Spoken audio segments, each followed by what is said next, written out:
না। তো এই যে দিদি আমাকে এই গিফটটা করেছে, আমরা আসার পথেই এটা নিয়ে এলাম। প্রত্যেক বছর আমার এই যে মানে কত বছর জন্মদিন হলো সেটা বলবো না, যবে থেকে আমার বিয়ে হয়েছে তবে থেকে প্রত্যেক বছর একটা একটা করে মানে থালা আমার হাজব্যান্ড আমাকে দেয়। এই ফার্স্ট টাইম আমি দিদির থেকে থালা নিলাম বার্থডেতে, বলছিল কিছু একটা নিয়েই আসবি, তো আসার পথে আমি এটা নিয়ে এসেছি। তো হাজব্যান্ডের এবছরের থালার টাকাটা বেঁচে গেল, পরে কিছু না কিছু নিয়ে নেব। যাই হোক, এই যে দেখো, তো একদম আমি বরাবরই বলি কাঁসা হচ্ছে আমার কাছে সোনাদানার থেকেও হয়তো ওপরে, আমি এতটাই পছন্দ করি। তো যাই হোক, এই যে দুপাশেই পলিশ আছে, কেমন হয়েছে অবশ্যই জানিও। আর আমার নামও লেখা আছে, আমি নামও লিখে নিয়েছি। এই যে দেখো, যে কাকুটা লেখে, হাতের লেখাটা খুব সুন্দর, আমি বলেছি নাম লিখে দাও। তোমরা দেখতে পাচ্ছ কিনা জানি না, না দেখতে পারলে পরে দেখাবো।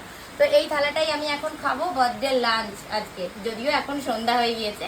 তো চলো, কেমন হয়েছে জানি। টাটা।